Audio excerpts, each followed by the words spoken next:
sebelum saya oper ke Pak Yohanes, mari kita lihat dulu sedikit ya. Kita akan berbicara sedikit mengenai sejarah mata uang. Ya, jadi sebelum kita masuk ke cryptocurrency, sebenarnya sejarah mata uang itu seperti apa dan kenapa cryptocurrency itu dibuat. Ya, mari kita akan lihat sama-sama.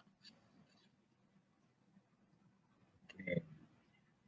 Saya share screen dulu.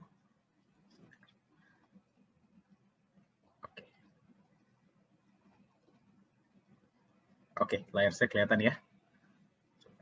Saya perbaiki dulu. Share sound. Oke, baik. Kita akan berbicara sedikit mengenai sejarah mata uang. Ya, jadi dari mana sih cryptocurrency itu cryptocurrency itu hadir itu apa alasannya? Kita akan lihat bersama-sama. Ya, jadi Anda mungkin mengetahui ya bahwa pertama kali ya itu transaksi terjadi itu menggunakan barter. Ya. Jadi barter itu ya kegiatan tukar menukar, Anda pasti tahu ya. Jadi kalau misalkan Anda butuh ayam, terus Anda punya sapi, ya bertukar. Seperti itu. Ya, jadi itu benar-benar yang paling awal, paling istilah paling jebot lah. Itu metode transaksi itu adalah dengan menggunakan barter. Nah, apa tantangan barter? Ya fleksibilitas terbatas. Anda setuju ya? Anda belum tentu semua orang yang mempunyai ayam itu butuh sapi dari Anda. Mungkin dia butuhnya kayu atau beras, kan seperti itu. Dan mobilitas terbatas. Anda nggak dengan mudahnya bisa membawa sapi Anda, misalkan mesti bertukarnya berapa puluh kilometer, gitu kan susah. Ya. Jadi mobilitas sangat terbatas. Jadi dibuatlah pada saat itu, uang logam. Ya, jadi uang logam itu pertama kali diprakarsai oleh bangsa Lydia. Ketika itu dibuatnya itu dari dibuatnya dari campuran emas dan perak yang namanya elektrum. Ya. Jadi untuk mendapatkan sebuah barang itu mereka harus menukar dengan uang logam yang sesuai. Jadi kan lebih uniform ya untuk semuanya. Tetapi kembali mobilitas terbatas, berarti kalau untuk membawa uang logam yang berat itu kan sangat sulit ya. Tidak aman, disinilah mulai muncul tuh yang namanya begal. Orang lagi jalan tiba-tiba diambil uang logamnya. Ya, dan logam mulianya juga terbatas, nggak mungkin terus bisa dibuat yang namanya elektrum tersebut.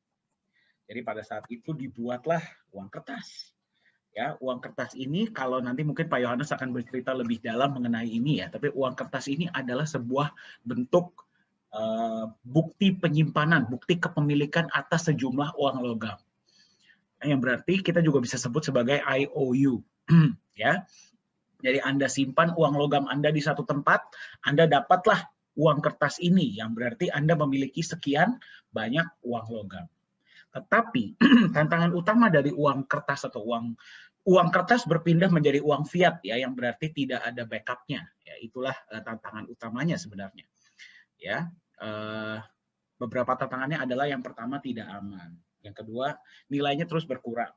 Ya, berarti dengan lebih banyaknya uang kertas ini di-print oleh bank sentral, oleh yang meng-issue ya, berarti nilai dari uang kertas tersebut itu terus berkurang.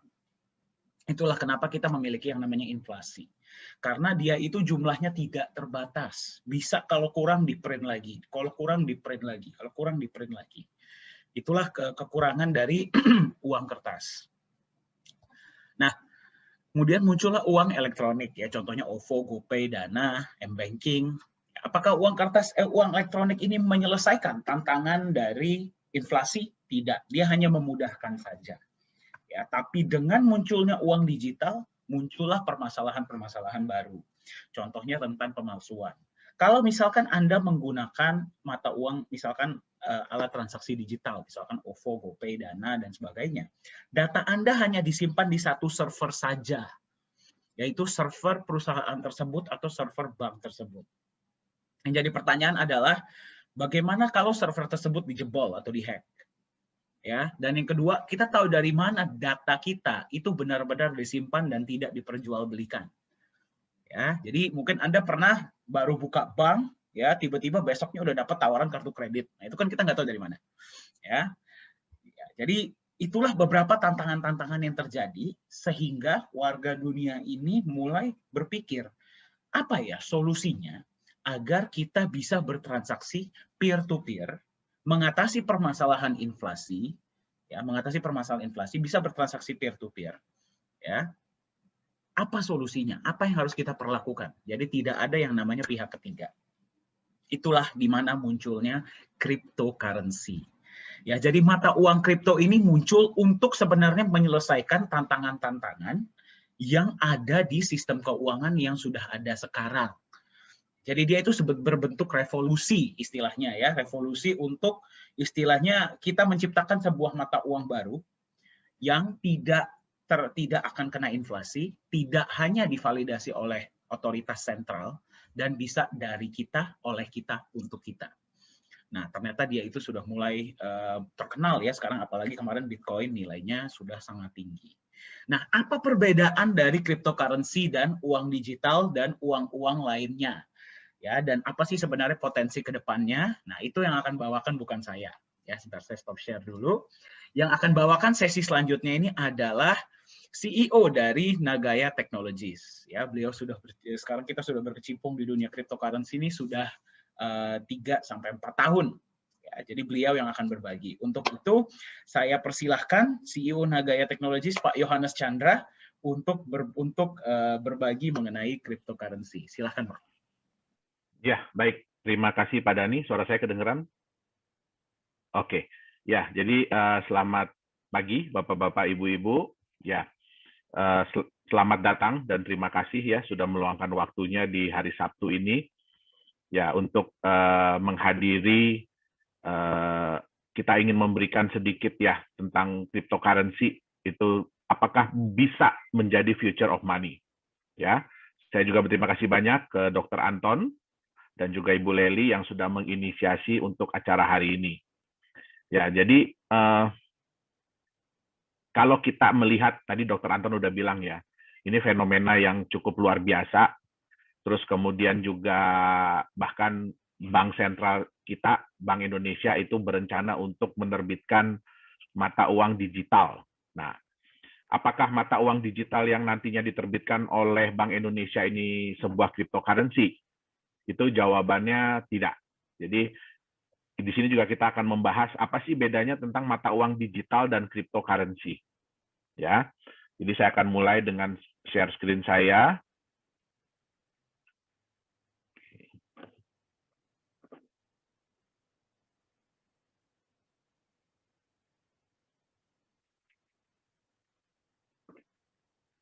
Udah kelihatan Pak Dhani saya punya share screen?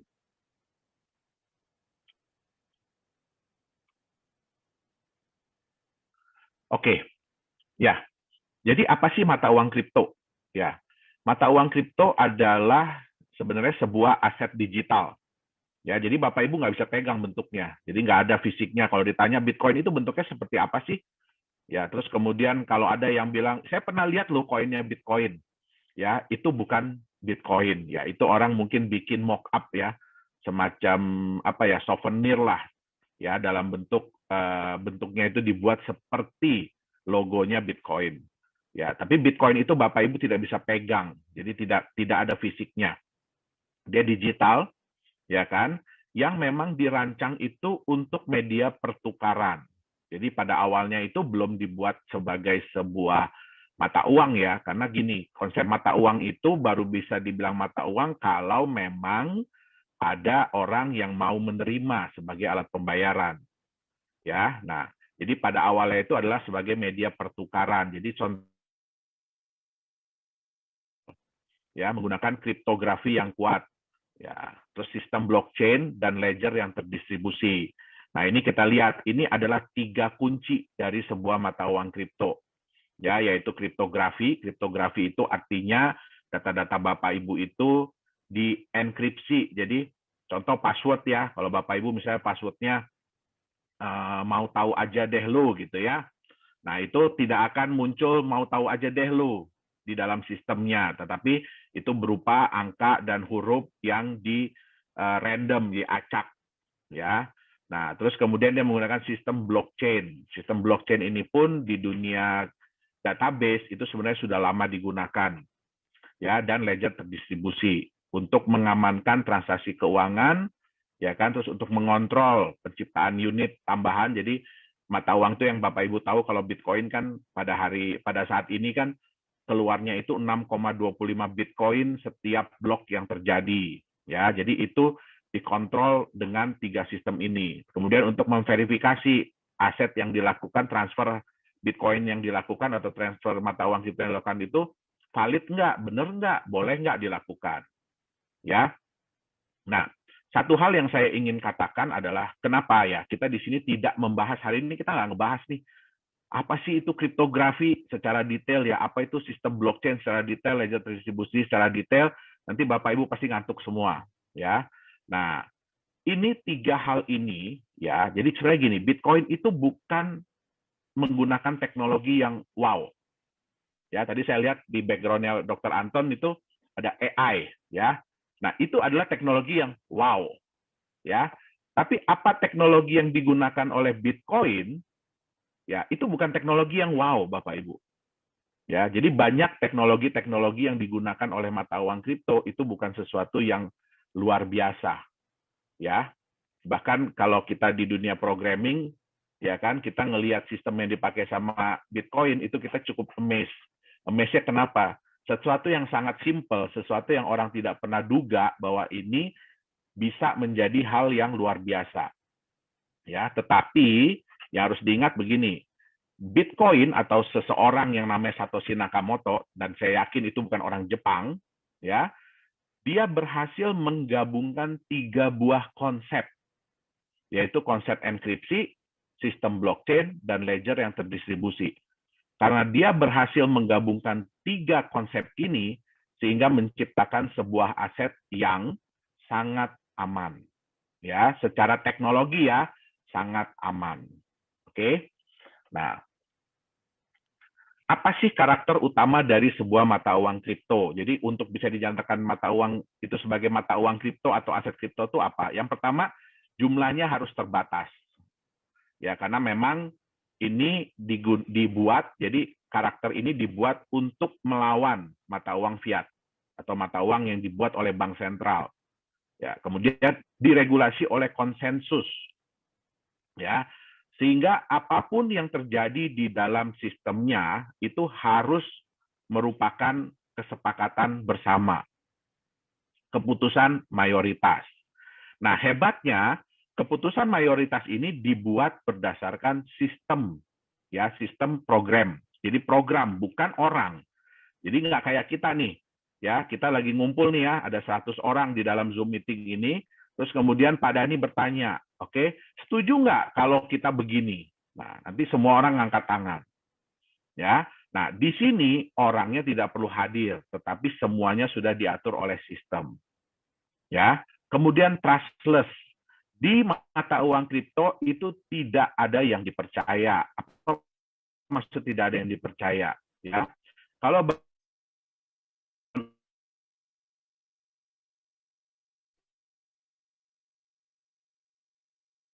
uang sejumlah itu adalah si bank ABC.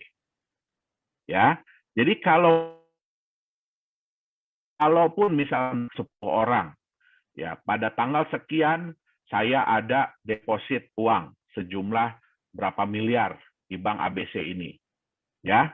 Nah, terus bukti yang Bapak Ibu pegang tuh yang kertas setoran, slip setoran itu mungkin hilang, ya. Nah, itu nanti ya kalau bank bisa bilang, jadi bank bisa bilang gini, enggak, Bapak Ibu punya uang sekian miliar, mungkin cuma berapa puluh juta, gitu loh, mungkin cuma berapa puluh juta. Nah, yang berhak untuk menentukan benar atau tidak itu hanya 1 orang, ya. Nah, di mata uang kripto itu tidak bisa terjadi. Jadi di mata uang kripto itu semua orang nggak ada yang saling percaya, ya.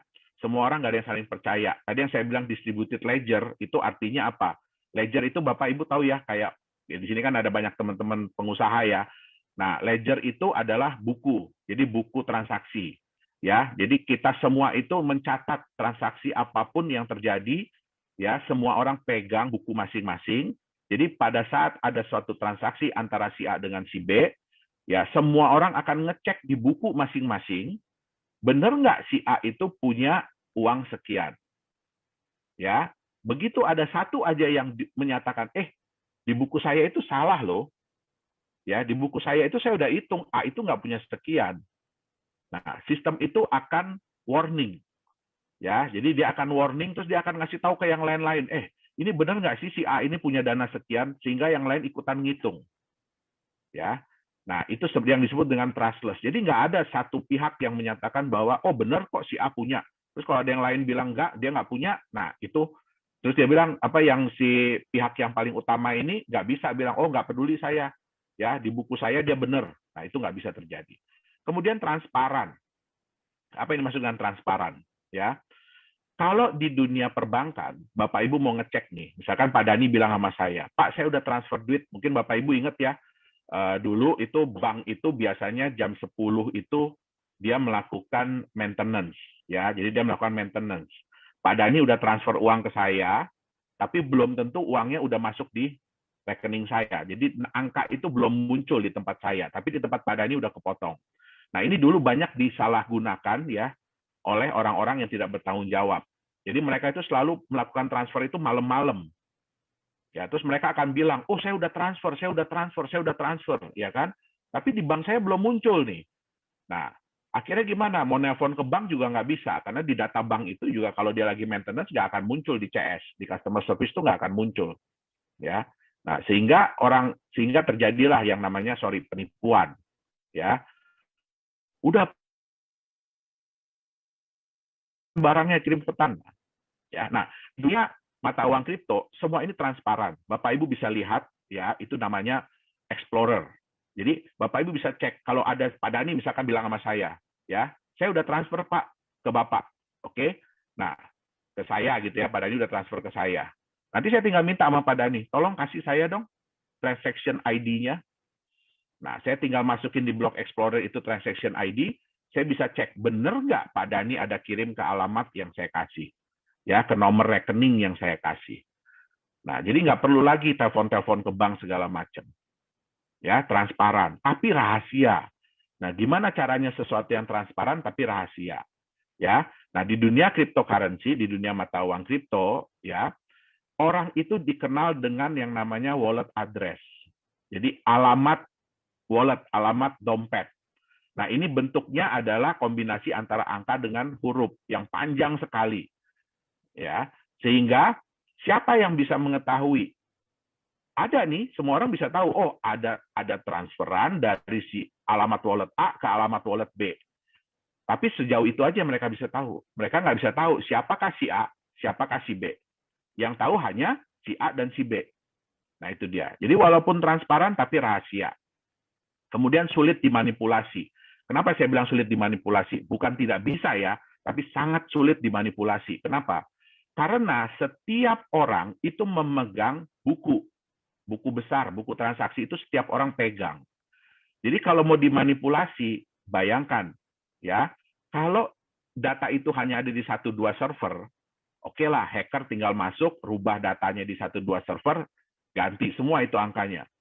Tapi bagaimana caranya merubah ya dalam waktu yang sangat cepat, oke, data di ribuan atau ratusan ribu. Ya, sekarang ini pemegang data wallet di Bitcoin ya itu sudah hampir 1 juta wallet. Jadi udah hampir 1 juta komputer yang memegang data transaksi Bitcoin. Ya, jadi Bapak Ibu bisa bayangkan bagaimana hacker itu mau ngerubah data, ya, dia harus ngerubah data di berapa? 501 ribu komputer dalam waktu yang sangat cepat. Nah, itu sangat sulit untuk dilakukan. Kemudian ya sudah pasti ya harus mudah dipindah ya. Jadi kalau yang namanya mata uang kripto itu kalau transfernya susah, ya mesti telepon dulu ke kantor, mesti diverifikasi dulu. Nah, itu namanya bukan aset, bukan mata uang kripto. Oke, jadi inilah karakter-karakter utama dari sebuah mata uang kripto.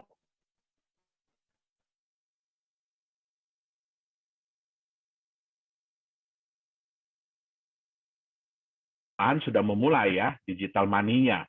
Nah, apa bedanya antara mata uang kripto dengan digital money? Oke. Yang pertama adalah Mata uang kripto itu adalah sebuah mata uang independen.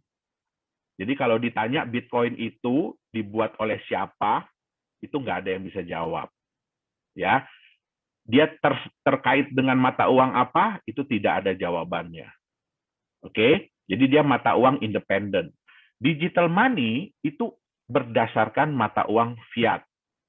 Ya, contoh apa sih digital money? Digital money pertama yang pernah hadir itu adalah ATM. Ya, Bapak Ibu kan pasti hampir semua orang di sini pasti pegang ATM ya.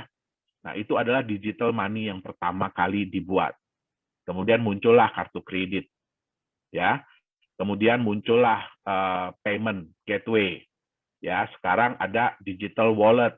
Bapak Ibu mungkin tahu yang terkenal tuh GoPay, ya kan, Dana, OVO, ya kan. Nah, itu semua adalah digital money. Jadi mereka terkait dengan mata uang fiat, ya. Itu sebabnya mereka tidak bisa dipakai di negara lain. Jadi Bapak Ibu nggak bisa ya punya OVO atau punya Dana atau punya GoPay terus pergi ke Singapura pengen bayar pakai itu, nggak bisa. Ya, karena mereka itu terkait dengan mata uang lokal. Oke. Nah, mata uang kripto itu ya sayangnya sampai saat ini tuh tidak diregulasi. Ya, jadi tidak ada yang meregulasi mata uang kripto. Ya, kalau mata uang digital money itu diregulasi oleh otoritas yang berwenang. Ya, contohnya untuk GoPay, Dana, OVO, ya itu diregulasi oleh Bank Indonesia, Bank Sentral. Oke. Nah, kalau mata uang kripto itu verifikasinya terdistribusi yang saya tadi bilang. Ya, kalau di digital money verifikasinya sentral. Sentral itu maksudnya gimana? Waktu Bapak Ibu mau bayar pakai GoPay, siapa yang menyatakan Bapak Ibu berhak untuk membayar sejumlah sekian? Yaitu pihak GoPay-nya. Kalau pakai OVO ya pihak OVO-nya. Nah, itu dia bilang dengan verifikasi sentral. Ya. Jumlahnya terbatas. Mata uang kripto itu jumlahnya terbatas. Bitcoin sampai kapanpun jumlahnya maksimum hanya 21 juta. Ya, sekarang yang sudah beredar 18 jutaan. Contoh di Nagaya, yang maksimum yang beredar nantinya adalah 50 juta. Nah, sedangkan untuk digital money jumlahnya tidak terbatas. Karena dia mengikuti mata uang fiat. Ya, Bapak Ibu tahu sudah berapa banyak mata uang rupiah yang beredar? Dan apakah jumlahnya selalu tetap dari tahun-tahun yang lalu? Tidak. Dia jumlahnya selalu bertambah. Nah, kemudian bedanya lagi mata uang kripto itu diterbitkan berdasarkan konsensus. Jadi contoh kayak Bitcoin. Kalau sudah dinyatakan saat ini keluar 6,25, ya itu nggak bisa tiba-tiba berubah, kita mau tambah deh. Sekali keluar jangan 6,25 deh, bikin jadi 50 lagi, itu nggak bisa. Karena sekali sudah dijalankan, konsensus itu sudah berjalan, selamanya akan seperti itu. Nah, berbeda dengan digital money, itu diterbitkan oleh otoritas. Jadi bergantung daripada otoritas, mereka mau terbitin uang baru atau tidak. Ya. Nah, bedanya lagi mata uang kripto ini yang paling penting dan yang kita tekankan itu ledgernya terdistribusi. Ya, jadi Bapak Ibu bisa memastikan bahwa apapun yang transaksi yang terjadi itu adalah benar. Ya. Dengan digital money ledgernya tersentralisasi. Oke. Nah, sekarang apa sih itu blockchain teknologi? Seperti saya bilang tadi ya, kita nggak akan bahas blockchain teknologi ini secara detail ya. Nah, nanti Bapak Ibu ngantuk jadinya. Oke. Nah, apa itu blockchain teknologi? Ya, blockchain teknologi itu adalah sistem database yang memiliki karakter data yang bersifat immutable. Jadi sekali sudah dilakukan, itu tidak bisa diedit. Ya, tidak bisa dihapus. Kalau mau diedit, mau dihapus, bayangin harus mengedit dan menghapus ratusan, ribuan, bahkan ratusan ribu jutaan data. Jadi itu bisa dibilang udah nggak bisa dihapus lagi, udah nggak bisa diedit. Hanya bisa ditambahkan. Ya, kemudian juga sulit untuk dimanipulasi. Nah, di mana data-data tersebut dikelompokkan ke dalam satu grup data yang disebut dengan blok. Nah, hebatnya lagi, blok ini harus bisa terhubung dengan blok-blok sebelumnya. Ya, dan semuanya dikriptografi. Ya, jadi kalau mau ngerubah blok yang nomor 10, ya berarti blok dari nomor 1 harus dirubah. Nah, itu nggak gampang. Oke. Nah, cara kerjanya gimana sih? Ya. Nah, Bapak Ibu contohnya nih, ada si A yang mengirim 1 Bitcoin kepada si B. Nah, data ini akan dikirimkan, ya. Data ini akan dikirimkan kepada semua pemegang wallet. Nah, data-data yang dikirimkan ini nantinya akan dibuat menjadi satu blok dan kemudian dienkripsi. Nah, itu ada beberapa, ya, ada beberapa mesin. Jadi bukan orang yang menghitung, ya. Jadi jangan dibayangin di blockchain itu ada adminnya. Jadi ada yang ngitung, ya, pakai kalkulator gitu. Oh, ini benar nggak nih? Benar nggak? Pakai Excel gitu, nggak ada, ya. Jadi di sini, ya, semua semua perhitungan itu dilakukan oleh mesin. Itu yang disebut dengan mining, ya. Nah, sebenarnya saya juga nggak setuju, ya, kalau Bitcoin atau cryptocurrency ini dibilang mining.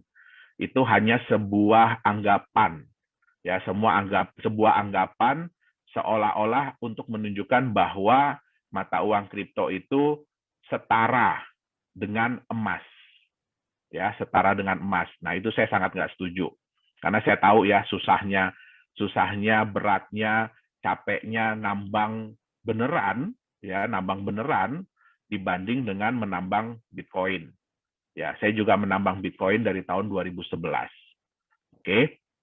Nah, setelah ini kemudian, ya, transaksi ini dinyatakan benar oleh miners, oleh orang-orang mesin-mesin yang memining, ya, kemudian juga disetujui oleh orang-orang yang megang ledger, yang memegang data, baru kemudian blok yang disetujui ini akan ditambahkan kepada blok-blok yang sudah ada sebelumnya. Sehingga itulah yang disebut dengan blok itu terverified. Ya, jadi sistemnya seperti itu. Oke. Sebenarnya blockchain ini peluangnya di mana aja sih? Tadi ingat, ya. Jadi di blockchain ini salah satu kata kuncinya adalah data itu tidak bisa dipalsukan. Data itu tidak bisa diedit, ya. Data itu tidak bisa ada double. Jadi tidak bisa ada ganda. Nah, sebenarnya ini bisa dipakai di mana? Transparan dan rahasia. Ya, kita tahu, ya, kan kalau kita suka ikut pemilu, ya. Nah, itu kan transparan tapi rahasia. Nah, jadi blockchain ini sebenarnya bisa juga dipakai untuk berbagai industri. Contohnya pemilihan umum, ya. Terus kemudian sertifikat. Kita tahu, ya, sering terjadi, ya. Oh, sertifikat tanah itu bodong atau double, ya kan? Nah, kemudian juga hak kekayaan intelektual, dan yang paling sering digunakan adalah untuk membuat sebuah aset digital atau mata uang digital, ya. Nah, siapa sih yang mencetuskan, ya, konsep mata uang kripto ini? Nah, itulah yang disebut dengan diberi nama Bitcoin oleh seseorang yang disebut Satoshi Nakamoto. Tapi saya bisa jamin, ya, itu bukan satu orang, dan dia bukan orang Jepang, dan itu bukan nama dia, ya. Nah, satu hal tadi yang saya bilang yang hebat dari Bitcoin ini, dari si Satoshi ini adalah dia berhasil menggabungkan 3 komponen utama: kriptografi, ledger dan terdistribusi, dan teknologi blockchain. Nah, gabungan ketiga komponen ini, ya, memungkinkan Bitcoin bisa melaksanakan fungsi peer-to-peer, jadi transfer secara desentralisasi dan tidak dapat dipalsukan. Oke, kenapa Bitcoin muncul? Ya, Bitcoin muncul ini sebenarnya adalah sebuah revolusi, ya, dari ketidakpercayaan masyarakat dunia terhadap bank sentral. Ya, contoh kepercayaan itu apa? Bapak Ibu, ada yang bisa tahu, mungkin bisa chat, ya, di sini, ya. Ada yang bisa chat di sini. Sebenarnya uang yang Bapak Ibu pegang, selain daripada yang selama ini kita pelajari, ya, itu kan sebagai alat tukar yang sah, ya. Ada yang tahu nggak sih itu sebenarnya apa? Uang yang Bapak Ibu pegang itu sebenarnya apa? Mungkin bisa dibagi di chat.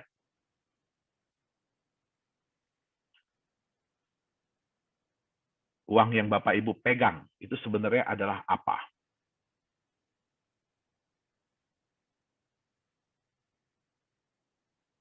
Mungkin Pak Dani udah ada belum Pak yang ngechat Pak? Di sini saya nggak bisa chat Pak Dani. Surat hutang pemerintah. Oh, udah ada yang muncul ya. IOU, pemerintah, pinjaman, kertas yang tidak ada nilainya. Ya, betul. Syarat pembayaran, ya. Ya, jadi benar itu yang dibilang hutang. Ya, jadi sebenarnya uang, ya uang yang Bapak Ibu pegang itu adalah surat hutang. Ya, pertanyaannya adalah siapa yang berhutang? Ya, yang berhutang itu adalah orang yang bikin pastinya. Ya, jadi siapa yang menciptakan uang itu? Jadi seolah-olah kayak begini, ya, saya berhutang kepada Pak Dani. Terus kemudian saya bilang, Pak Dani, ini saya bayar pakai kertas ya. Di sini saya tulis, saya berhutang sama Pak Dani 100.000. Kemudian saya kasihkan ke Pak Dani. Ya, nanti dari uang ini Pak Dani mau bayar orang nih. Ini saya pegang surat hutang dari Pak Yohanes. Ya, nilainya 100.000. Nanti kamu pegang ini ya, kalau kamu mau tagih, kamu tagih ke dia, ya, ke Pak Yohanes. Nah, bayangkan, ya, Bapak Ibu biasanya kalau mau berhutang, itu kan setengah mati ya. Kalau kita mau pinjaman nih ke bank, ya, atau ke BPR, ya, atau ke koperasi, itu kan nggak gampang ya. Itu melalui proses. Nah, terus kemudian bisa nggak dengan gampangnya bilang begini, saya kan udah ada utang nih 1 miliar, saya mau pinjam lagi dong. Ya, saya mau nambah utang saya jadi 2 miliar, terus tinggal minta aja, tinggal ngambil aja. Nggak bisa, tentu harus diverifikasi dulu. Ya, nah hebatnya di konsep mata uang itu, ya, itu bisa dicetak terus. Jadi uang ini, jumlah hutang ini bisa dicetak sendiri. Ya, tentu saja memang ada hal-hal yang dipertimbangkan. Ya, tetapi ya kan berarti enak banget dong ya. Nah, itulah salah satu hal yang pertama, ya. Ini juga muncul awalnya karena krisis, ya, krisis moneter, ya. Bapak Ibu sering baca ya, begitu ada krisis moneter biasanya mata uang kita itu anjlok, ya. Terus kemudian di Amerika kalau udah krisis moneter, ya bank sentralnya gampang aja ya, tinggal cetak duit, bagi-bagi lagi ke orang. Ya kan, apalagi Amerika, mohon maaf. Ya, karena memang sekarang ini patokan mata uang dunia memang masih di US dollar. Makanya banyak negara yang berusaha untuk mengurangi kekuatan US dollar. Oke.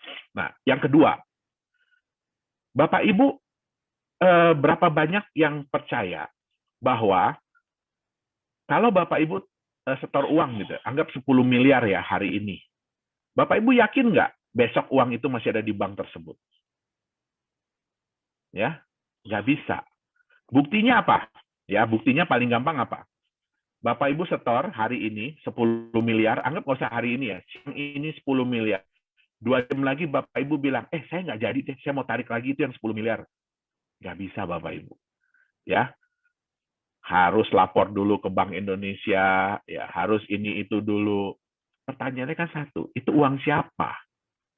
Nah, jadi hal-hal seperti inilah yang memunculkan ketidakpercayaan ya masyarakat terhadap bank, bukan cuma bank sentral tetapi terhadap perbankan. Sehingga mereka mencoba, gimana ya caranya ya, kita bikin yuk mata uang dari kita, oleh kita, untuk kita. Ya, jadi dicobalah menghadirkan mata uang digital yang tidak membutuhkan otoritas sentral. Oke, nah transaksi di mana transaksi dalam jaringannya itu divalidasi oleh anggota jaringan tersebut, ya, oleh penggunanya. Nah, peluangnya apa yang diharapkan dari munculnya Bitcoin dan teman-temannya? Yang pertama adalah payment solution yang lebih cost efektif. Jadi cara pembayaran yang biaya transaksinya itu nggak mahal, ya. Kemudian yang kedua, transfer uang yang jauh lebih nyaman. Jadi Bapak Ibu nggak perlu pergi ke bank, nggak perlu isi-isi formulir ini itu, tapi sudah bisa ditransfer dengan mudah. Aset yang sulit untuk dimanipulasi, ya, keamanan dari identitas. Oke, ini plus minus ya, saya nggak bisa bilang ini positif, ya karena ya kita nggak bisa pungkiri ya, bahkan Bitcoin sekalipun itu ya kalau orang bilang ya dipakai untuk hal-hal yang negatif ya bisa aja, ya tapi terlepas dari ini semua ya kita juga tahu ya yang namanya US dollar juga dulu dipakai buat dagang senjata, buat narkoba gitu ya, transaksi narkoba. Jadi ya kita nggak bisa bilang ini plus atau minus lah.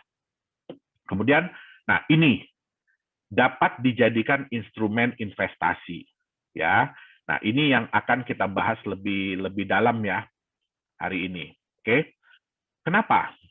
Bapak Ibu bisa lihat bahwa sekarang ini, terutama beberapa bulan belakangan ini, kapitalisasi pasar dari cryptocurrency itu meningkat jauh, ya. Yang tadinya di angka 600-an juta dolar, sekarang sudah 1,4 miliar. 1,4 triliun. Ya, dari 600 miliar udah menjadi 1,4 triliun. Ya, bisa dibandingkan dengan New York Stock Exchange ya, marketnya itu 26,23 triliun. Ya. Nah, ini pun market cap ini dari cryptocurrency ini baru mungkin 12 tahun lah. Ya, tapi udah bisa hampir mengejar New York Stock Exchange. Jadi di sini bisa dilihat bahwa orang-orang ini sudah mulai menggunakan mata uang kripto ini sebagai alat investasi juga. Oke. Nah, ya. Tapi ya, tadi kan kita bicara yang bagus-bagusnya ya. Tapi, nah, ada kekurangan dari sebuah aset kripto ini, mata uang kripto ini. Kebanyakan dari mereka itu, contohnya Bitcoin ya, itu tidak memiliki aset pelindung. Ya, jadi nggak ada asetnya mereka ini. Mereka ini benar-benar hanya sebuah angka digital, ya. Sehingga kalau kita lihat ya faktor harga mata uang kripto itu apa ya? Faktornya itu yang pertama adalah aset pelindung, ada apa enggak? Yang kedua adalah kepercayaan. Nah, ini adalah dua faktor utama dari mata uang kripto. Ya. Nah, sekarang, ini mestinya aset pelindungnya dicoret ya. Apa yang terjadi kalau aset pelindung ini tidak ada? Artinya dia benar-benar hanya bergantung kepada kepercayaan. Nah, yang terjadi adalah kepercayaan dan harga itu akan berbanding lurus. Ya, akan saling menguatkan. Ya. Jadi kalau kepercayaan naik, harga pun akan semakin tinggi, akan semakin besar. Ya, harga semakin besar, orang akan lebih percaya. Ya, sehingga kepercayaannya akan naik. Ya. Kemudian harga akan jadi lebih besar lagi. Ya, jadi ini yang dibilang multiplying efeknya tinggi sekali. Makanya volatilitas harga di kripto itu wow. Bapak Ibu bisa lihat di chart ya, Bitcoin itu sehari bisa naik sampai 20%, ya tapi pun bisa turun sampai 20% sehari. Oke. Nah, ini kalau kepercayaan naik, itu bagus. Ya, tapi bagaimana kalau kepercayaan turun? Ya, harga udah besar, kepercayaan turun. Pasti harganya akan berkurang. Ya, harganya pun akan turun. Harga turun karena dia benar-benar hanya murni mengandalkan kepercayaan, ya berarti kepercayaannya akan turun juga. Tambah turun lagi, harga akan semakin kecil lagi, semakin turun. Nah, inilah resiko yang ada di mata uang kripto. Ya, di aset kripto. Nah, apa contohnya? Bapak Ibu, kenal nggak orang ini siapa nih? Ya, ini lagi naik daun banget nih. Ya, nah ini Elon Musk. Ya, dia kalau sekarang bukan CEO Tesla ya, dia Vice CEO. Jadi dia adalah Vice CEO dari Tesla. Ya, apa yang baru-baru ini dia lakukan di dunia mata uang kripto? Ya, nah Bapak Ibu mungkin dengar ya, wah kemarin itu dalam satu hari Bitcoin itu naik hampir $20.000 ya dalam satu hari, naik hampir $20.000 ya. Nah, siapa yang melakukan? Orang ini. Nah, banyak yang seneng, Bitcoin naik sampai $20.000 ya. Bagi kami ya yang penggiat di mata uang kripto, ini sebenarnya adalah nilai negatif. Kenapa?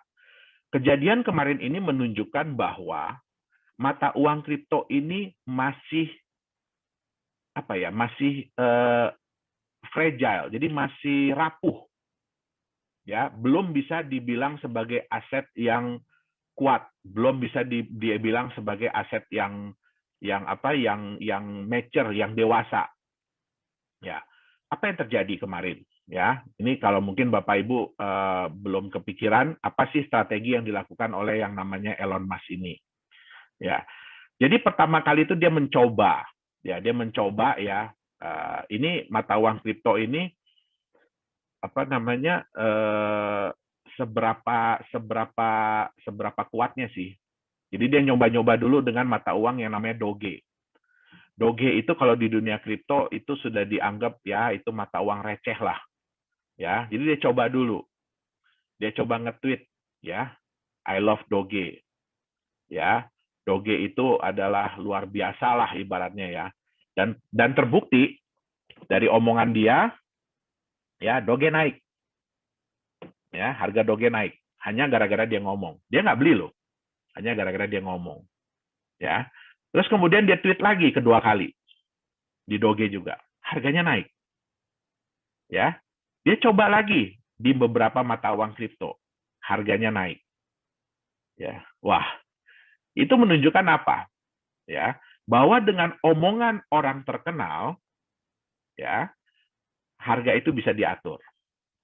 Oke, akhirnya apa yang dilakukan? Dia perintahkan Tesla untuk membeli Bitcoin senilai $1,5 miliar.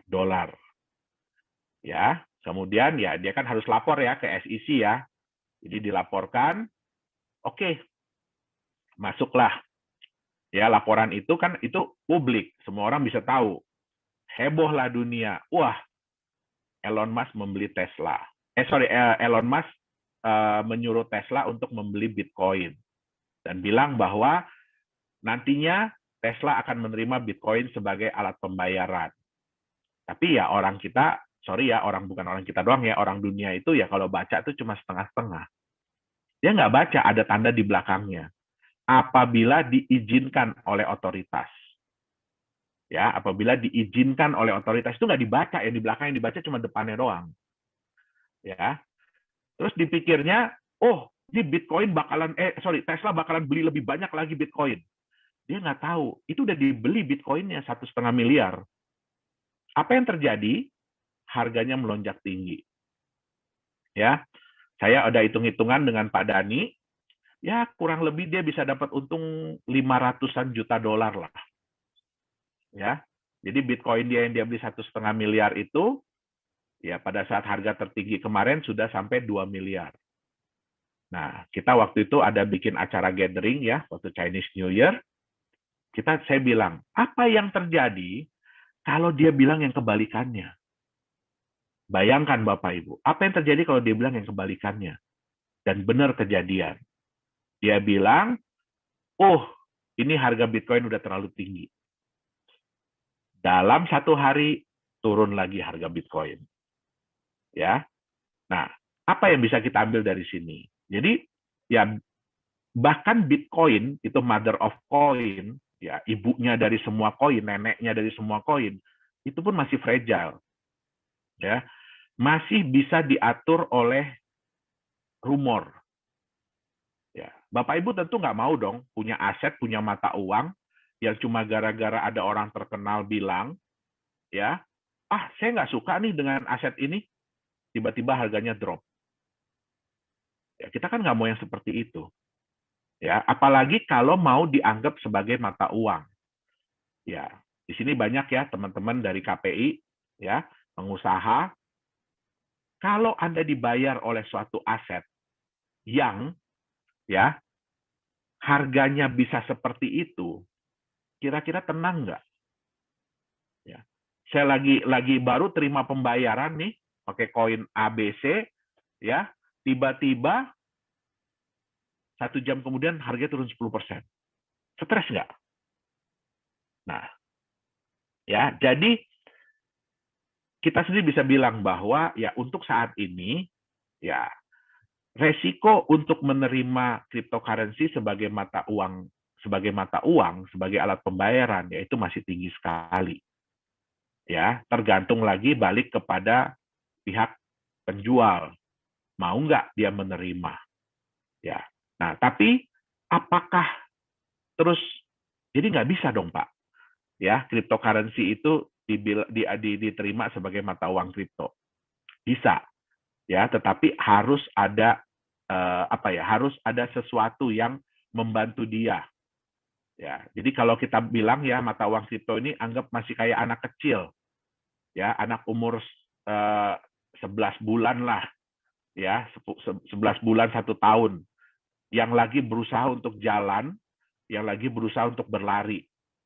Ya, tentu saja nggak bisa ya, tiba-tiba langsung jalan lari gitu ya, nggak bisa ya, ada yang nabrak tembok, ada yang jatuh.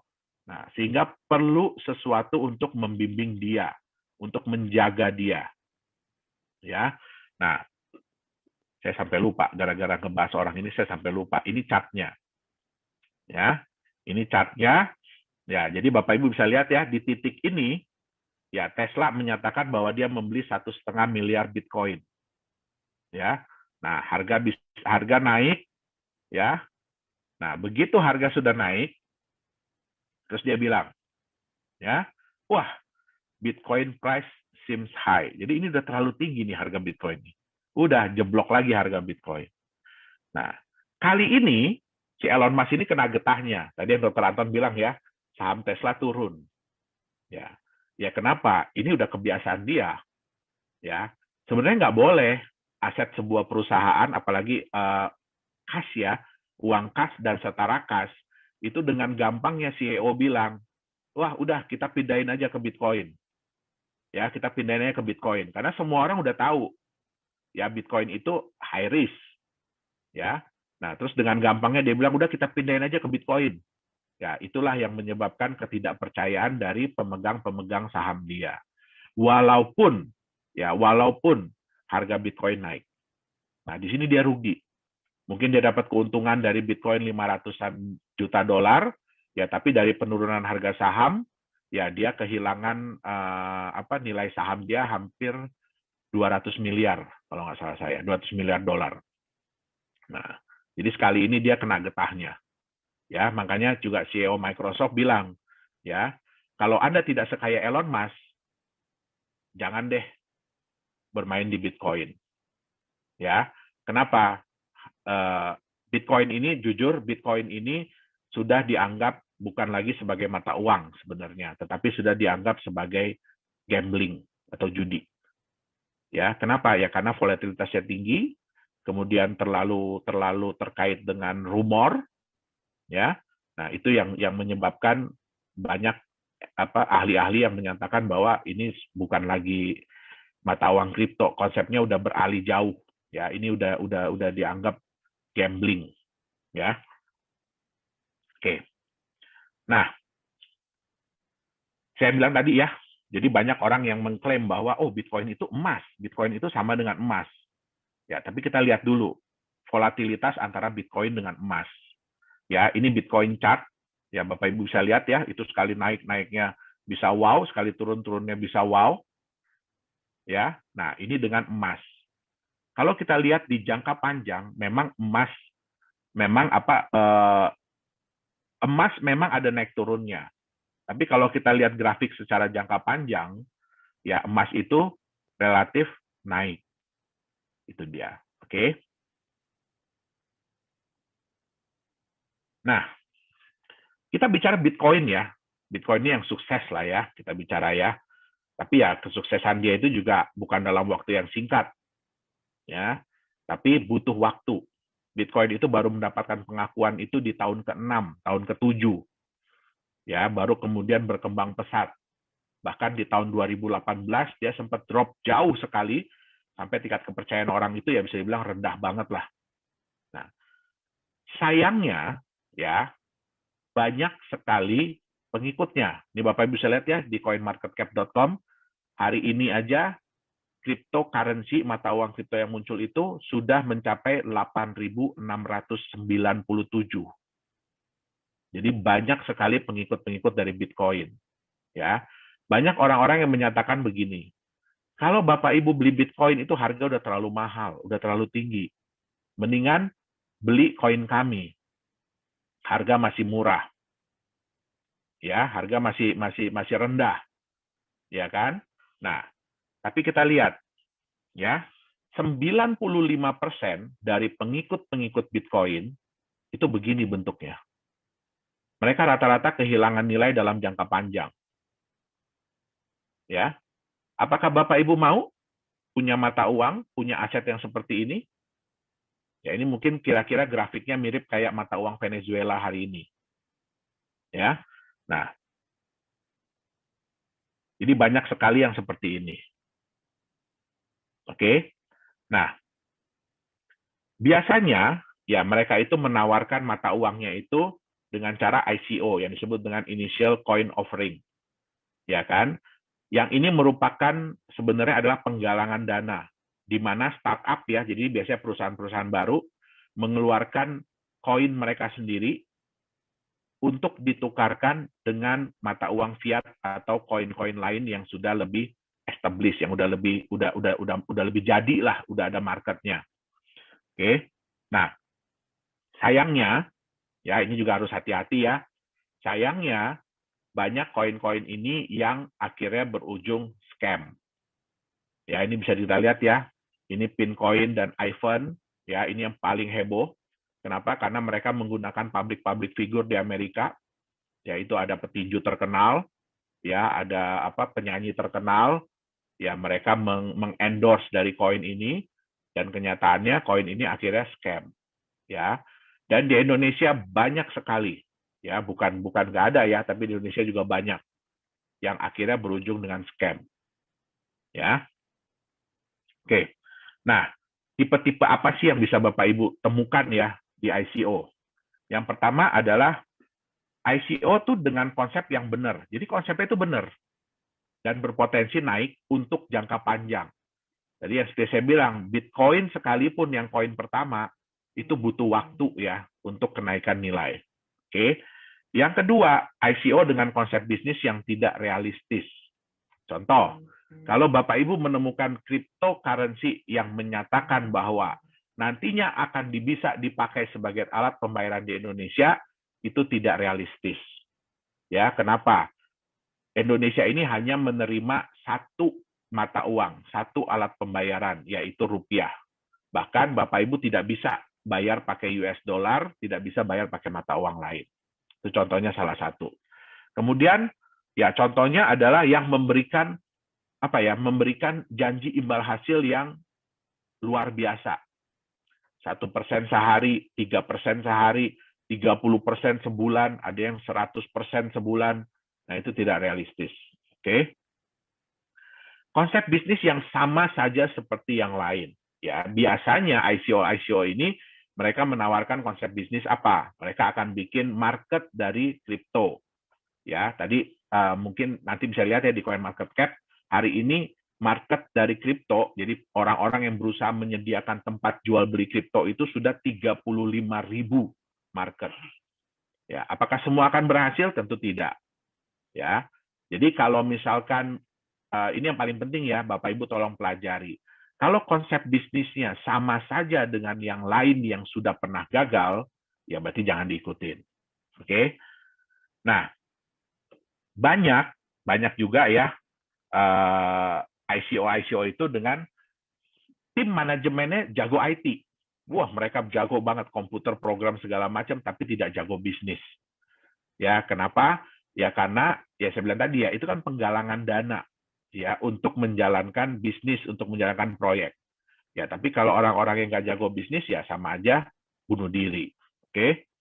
Nah, Dan banyak sekali ICO yang memanipulasi data. Ya, jadi mereka bilang bahwa mereka klaim mereka sudah jual sekian juta koin untuk menunjukkan bahwa, oh ini hype loh, ya banyak orang yang pengen memiliki koin kita, tapi mereka nggak bisa tunjukin datanya, tidak mau tunjukin datanya. Nah, berujungnya apa? Ya dana yang ingin dicapai tidak, dana yang ingin dikumpulkan tidak tercapai, sehingga ya bisnisnya nggak jadi jalan. Oke. Nah, yang terakhir dan ini yang paling harus dijauhi adalah ICO yang fraud atau scam. Ini yang saya bilang tadi ya, terutama yang menjanji-janjikan imbal hasil yang berlebihan, yang tidak masuk di akal. Oke. Nah, menentukan yang layak investasi itu seperti apa sih? Oke. Yang pertama adalah legalitas. Jadi walaupun tadi yang saya bilang ya, cryptocurrency itu tidak ada regulatornya, belum ada regulatornya, ya. Tetapi bukan berarti bahwa bisa seenak-enaknya, ya. Setidak-tidaknya perusahaan yang menciptakan itu harus ada legalitasnya, ya, dan di negara yang jelas tentu saja ya. Ya, jangan sampai di negaranya kayak British Virgin Island, Panama, Vanuatu, Seychelles, ya kan, Grenadines, yang kita aja nggak tahu itu di mana, itu dia, ya. Yang kedua, ya ini legalitas ini yang pertama juga siapa foundernya, bagaimana background mereka, ya, apakah benar perusahaan itu terdaftar. Nah ini harus dicek ya. Jadi jangan cuma ngaku-ngaku, oh perusahaan kita terregistrasi di mana, ya itu harus dicek benar nggak perusahaannya terdaftar di negara tersebut. Nah yang kedua adalah konsepnya, ya. Satu yang paling penting ya, ini kata-kata gini, sesuatu yang terdengar terlalu bagus, terlalu indah, itu kadang-kadang nggak benar. Nah, jadi yang paling penting adalah konsepnya itu masuk di akal dan mudah dipahami atau tidak. Ya, mungkin nggak konsep mereka itu dilakukan, mungkin nggak konsep mereka itu terjadi. Oke, yang terakhir adalah apa timbal balik yang akan Anda dapatkan dari bisnis yang dijalankan. Ingat, yang namanya ICO itu, ya, yang namanya ICO itu penggalangan dana untuk menjalankan bisnis. Jadi seperti saham, ya, tapi mereka bukan jualan saham perusahaannya, itu seperti saham, ya. Tentu saja ya harus ada dong timbal balik apa yang didapatkan dari bisnis yang dijalankan. Oke. Nah, apa yang mengangkat nilai dari kripto itu sendiri? Jangan hanya rumor, jangan hanya kata-kata orang, ya, tapi harus ada apa sih sesuatu apa yang akan mengangkat nilai mata uang kripto itu sendiri. Nah, jadi kesimpulannya mata uang kripto sebagai masa depan, ya, bagus. Sebenarnya mata uang kripto ini kalau dibuat sebagai uang masa depan itu bagus. Kenapa? Jumlahnya terbatas yang pertama. Ya, ini tentu saja bisa mengurangi inflasi. Ya. Yang kedua, desentralisasi, tidak ada dominasi dari bank sentral, ya, sehingga siapa yang mengatur, siapa yang menentukan benar atau tidaknya, ya ini penggunanya sendiri, ya. Transparan tapi rahasia, ya. Jadi susah ya untuk menipu di dunia kripto ini, untuk nipu bahwa oh saya udah transfer nih kepada Ani nih, ya kan? Itu sulit, tapi nggak dilakukan gitu ya. Nah itu sulit karena semuanya transparan. Nah, yang terpenting adalah marketnya itu global, ya. Jadi contoh, Bapak Ibu bawa rupiah, ya. Kalau pergi ke Singapura sih bisa ditukar ya, pergi ke Malaysia bisa ditukar. Tapi coba Bapak Ibu pergi ke negara-negara Afrika Selatan, bisa nggak ditukar di sana? Nah itu nggak bisa, ya. Nah di mata uang kripto ini, ya salah satu keunggulannya tadi apa ya? Sudah ada 35.000 market yang siap untuk menerima, siap untuk menjual beli sebagai tempat pertukaran. Nah, sehingga marketnya lebih global. Tidak dapat dipalsukan. Ya. Nah, kita tahu ya, ya mudah-mudahan ya mata uang digital yang nantinya akan keluar itu pun ya mudah-mudahan tidak dapat dipalsukan, tapi ya itu harus dibuktikan lagi sejalan dengan waktu. Oke. Nah, bisa juga dijadikan sebagai peluang investasi. Ya, nah ini adalah kelebihan-kelebihan dari mata uang kripto. Tetapi yang paling penting adalah orang percaya atau tidak untuk menerimanya. Ya, nah untuk hal-hal ini ya mata uang kripto itu butuh sesuatu ya. Yang pertama adalah mereka butuh aset pelindung. Ya, apa sih aset yang melindungi dari nilai mata uang kripto ini? Yang kedua, butuh konsep bisnis usaha yang masuk akal dan jelas. Ya. Yang ketiga adalah butuh legalitas dan transparansi. Kenapa? Karena paling utama adalah kepercayaan. Jadi bagaimana mata uang kripto ini bisa dipercaya oleh market, ya kan, dan mau diterima sebagai alat pembayaran. Nah, mungkin itu yang bisa saya sampaikan hari ini. Saya kembalikan dulu ke Pak Dhani. Silakan Pak Dhani.